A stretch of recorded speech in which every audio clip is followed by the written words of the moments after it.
Hello, welcome back to my channel. My name is Mildly Gothic. If you're new here, what I like to do is a variety of artsy things. And today we're returning to one of my tried and true favorites, which is jewelry. This is another no-spend project. Again, I am aware that, okay, well, it's sort of a no-spend project because you do have to buy something. This is not sponsored by Spindrift. We just happen to like them. We get the Costco pack, so it only has lemon, lime, and grapefruit, but that ends up working out perfectly because I've been seeing these stupid little circles for months and thought it would make the cutest project. So today, that's what we're gonna do. Literally, that's what it is. I'm turning a soda can into earrings. So your can may not have a fruit on it, but I'm sure it may have some kind of design that you can do. I'm aware I have supplies that are different than other people. I have different materials. But I just hope this is an inspiration that you can make something fun out of something as simple as a soda can. A few housekeeping things before we get into the video. One good positive, last I checked was like 3 subscribers away from 300, which is ridiculous. When I started this, I thought, I don't know, it's just kind of a fun thing to post videos and share them with family, but I'm really close to 300 subscribers. So if you're watching this and you're not subscribed, hey, it'd be really nice if you'd stick around in this corner of the internet. Otherwise, the other update, I am unsure if I will make my regular posting schedule. This video should go up on time, but there has been a situation with my family, and so I'm just not sure I'm gonna be able to complete the next one and get that sorted. But I'll keep, my channel posted. But that's all. This video, I believe, is gonna go up on time. I'm gonna do my best to make sure, but my next video may not. So if it is, then no need to worry. But if it's not, I just wanted to give a heads up. But that's what we're doing today. This is actually a super, super quick project. I think me giving this whole explanation has been longer than it actually took me to make these things once I got started. So I'm really excited to show you how easy and simple it is. One bit of caution, aluminum is sharp. This is not a craft for kids. At least not without adult supervision. Genuinely, tiny pieces of aluminum are very sharp. They can hurt, they can cut, they can basically be splinters, but metal. So if you do choose to do this craft, please be careful and mindful of your surroundings, those who might be around, pets, critters, those sorts of things, keep them away. And I would argue this is not a craft for kids, even though the outcome is super adorable. So just wanted to get that for a warning out of the way. Aluminum is sharp, so please, please be careful when doing this craft. Hello, Domino. With all of that finally said and done, I do believe that is all I have. So let's get to the project. So attempting in the spirit, continuing of the no spend or low spend projects, as I kind of talked about, I want to make some earrings out of soda cans. So my boyfriend and I drink a lot of Spindrift, and I've spent forever looking at these cans and realized my lighting is terrible. Please hold. Could I just re-record? Yeah, but that's not in the spirit of things. But I love the circles of the fruit on the cans. Most of them are citrus. They do have some other ones that aren't citrus, but those aren't what I want for this. I really want that citrus circle, and I want these nice areas of color. This white and this green and this white and this. So I'm going to use an X-Acto knife. This is an old dull blade, and I've got plenty of other ones, to just kind of start a hole. And my plan is to use scissors to kind of cut along these 2 lines to try to get as much of the can as possible, and so we'll see how that goes. So I started with the X-Acto knife, just basically punching a hole and kind of sawing all the way through the can. Something that I learned very quickly is you don't want to fully separate one side of the can before you start cutting through the other end, because the can loses its structural integrity very quickly. The solution I figured out that worked was starting and cutting about halfway through, and then going to the other end of the can and actually cutting in the other direction to kind of have 2 half semicircles, and then just finish fully cutting off one end and use scissors to finish cutting off the other end. But it's really, really hard to get started with the X-Acto knife if the can is not fully intact. So that's my little tip, is start cutting both ends before you fully cut either of them off. It just makes it so much easier. But honestly, once you get the X-Acto knife hole going for a little bit, you can just cut the rest with scissors, and it actually kind of makes a smoother cut, and you're less likely to get spiky burrs on your edges. So once I had the center of the can separated from the ends, I went through and just used scissors for pretty much everything else. I don't think I used my X-Acto knife for anything other than the initial step. and I just went ahead and cut out the circle and cut out as much of the solid color sections as possible. I wanted to preserve as much of that material because I wasn't sure how much of it I was going to need. Depending on what kind of can you're using or whatever design it is, be mindful of all of the elements on the can as you're doing this cutting. Maybe there's something else you want to use. I at one point thought it would be kind of funny. There's a real fruit tastes better little square. I still think that that could be fun to incorporate into earrings, but on some of my cans I accidentally cut straight through it. So you really want to be mindful of the entire can's design as you're trying to extract the pieces that you actually want to use.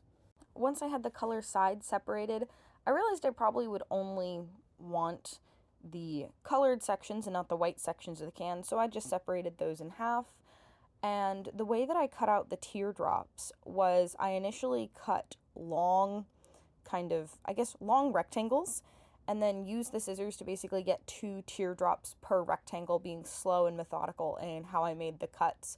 I also tried to get 3 different sizes of teardrops, at first unintentionally, and then I realized it'd probably be very cute if they were different sizes.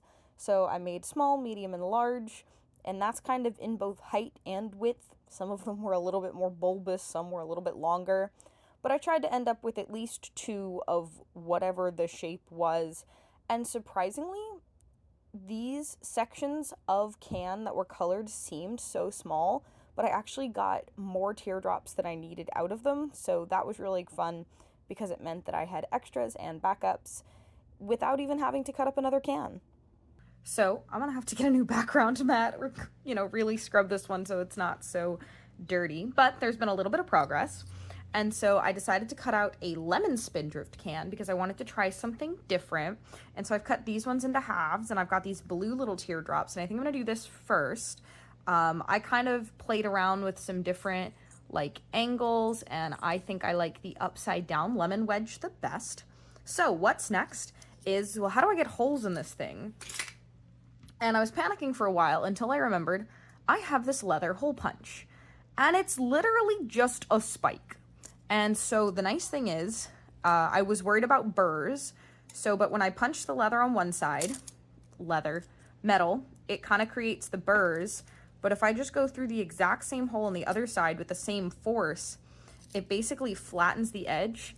And this is no longer a risk of, the camera's doing a great job of focusing, I'm so sorry, but these are no longer a risk of catching or hurting anybody.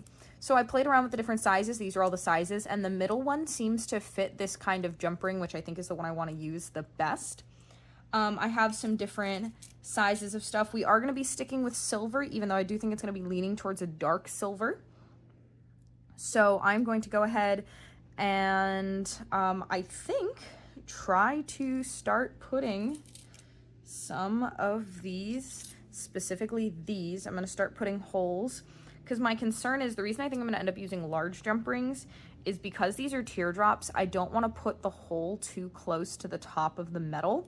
Luckily, I do have at least this much blue and obviously more Spindrift cans I can cut up. But so I have this much blue, I have currently 1 extra teardrop, so I just have to figure out how far down I want to make the hole. So I'm thinking,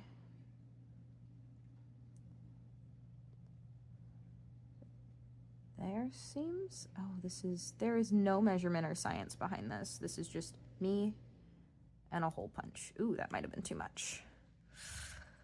That might have been too aggressive. Maybe the teardrops don't need as big of a, because the thing is, while it is metal, so it's going to be relatively sturdy, I just want to make sure it's going to be sturdy. Are you tall enough to accept? Oh, you actually might be. So that's where I'm at now, is figuring out where these are going to sit. Ooh. And just like that, I have a chain on a teardrop. So I'm going to go ahead and get chains on the rest of these and punch some holes in some lemons. Okay, so I got a little excited and got a little ahead of myself. They're so freaking cute, and my camera does not want to focus on them. So how have I put these together? So I tried to pick, and they're not fully on center because the lines on these fruits are not centered. But so there's a dot on each, you know, teardrop. And then there's 3 on there, and I made them different lengths so they're nice and staggered. This is a larger jump ring as the connection points, just to give them a little bit more flexibility and movement, because the chain that I have is relatively thin. Now, for the discerning eye, you will notice something. Those are not the same silver. I'm aware of that. I don't have the same silver. I have either aggressively bright silver, which, is that the same? No. That's not even the same color as this silver, and this is dark silver, which is not the same color as this silver, because all of the jump rings I have are just a hodgepodge collection of things I've purchased for different projects at different points over the years. And I'm not about to buy more chain, because in the spirit of a no-spend project, I have a massive bucket of this chain. So I'm not using a different chain, I'm using what I have. And I apologize if that was just aggressively bright on screen. So the next step is I need to find 2 matching hooks, because as you can see, I have a variety of different ones in here. So I think these 2 look like they're the same. So we're going to pull these 2 out, and I'm going to figure out, or I'm going to find nicer ones that don't have the weird screw things all screwed up. I guess I can bring this in closer too. Here, it's a little bit easier, nicer to see. So what I'm going to do next is poke a hole. I'm going to point with an X-Acto knife. I'm going to poke a hole in the center of these. And I do believe if I use one of the ones that I don't want as reference, so something you have to be careful with, so all of these are the same length. They're odd numbers because I want to make sure that this face stays pointing upwards. So the reason they're odd numbers is so basically you can think of a chain pattern as vertical, horizontal, vertical. So if you do an odd number, whatever you start with will be the direction you end with. So vertical, horizontal, vertical, horizontal, vertical, horizontal, vertical, horizontal, vertical, horizontal, vertical. So our start and our end were the same. If you had an even number, you wouldn't. So if you had 4, it'd be vertical, horizontal, vertical, horizontal.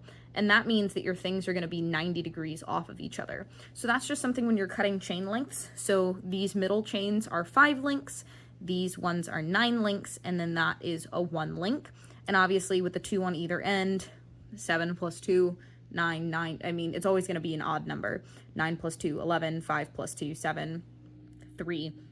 So that's just something to keep in mind if you ever do work with chains, is sometimes it's really important to count the number of links you have in order to actually make sure that, you know, your pieces are going to end up either purposefully facing away from each other or purposely facing towards each other.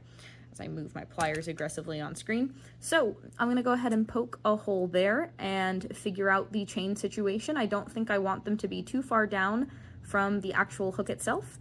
So I'm going to go ahead and stab, I think probably about like right there, as centered-ish as I can without making it look annoyingly off-center. And I am so aware that some of these teardrops are off-center.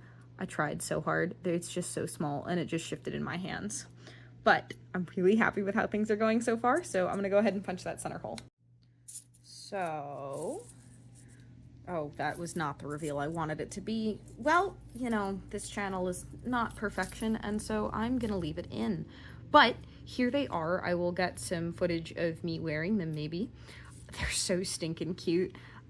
Interesting problem with this medium in particular, and it's actually, 1, how thin it is, and 2, the jump rings I'm using are not high quality. These specific ones are kind of old.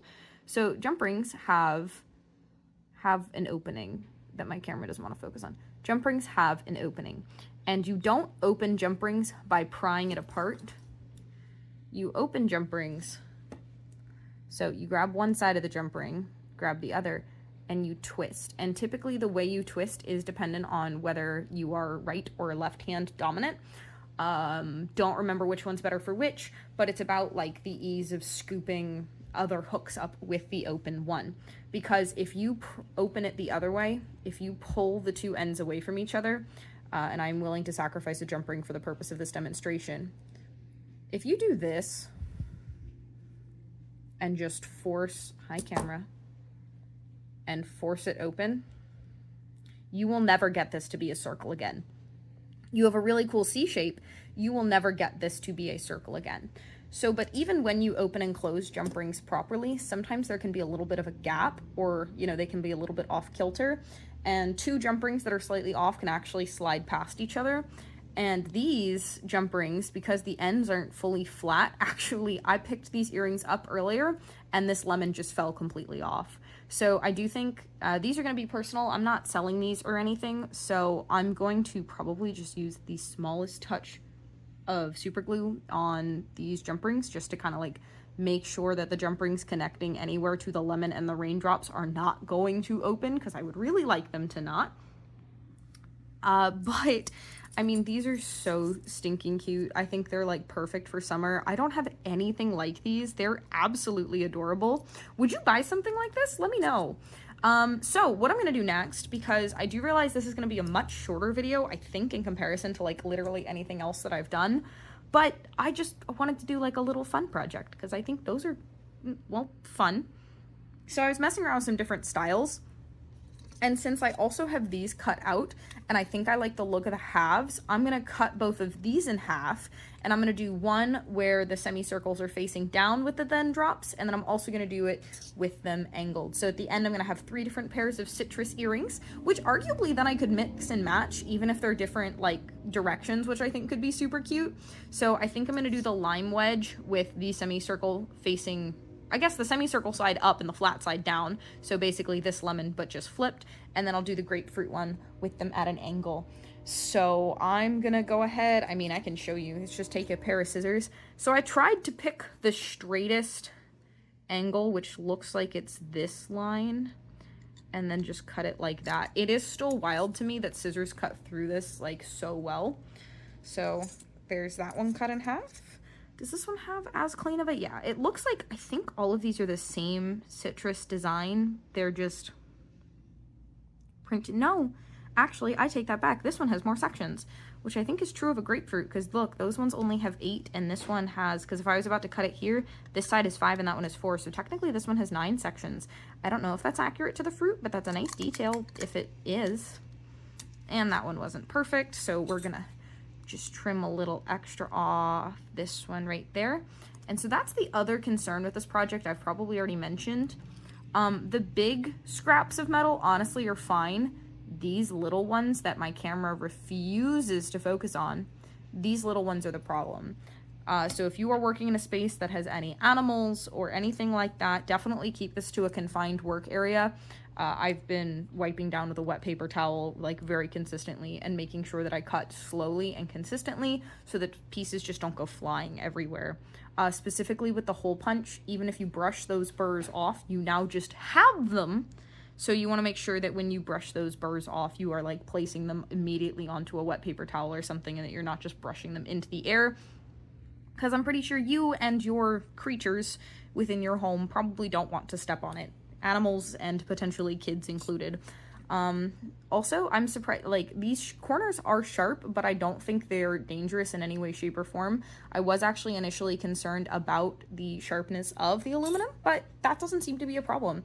So I'm gonna go ahead. I have to cut out 2 more teardrops of the green. I was thinking of mixing in the white ones. I don't think I'm going to. I think I like the look of all the color, and I think it just keeps it a little bit more consistent. But also maybe it's just that it's blue, because I am realizing the grapefruit will probably have a decent contrast because these are not quite the same pink, but I wonder if the lime is going to be too samey if the teardrops are also green. But I don't think they'd necessarily look good with blue.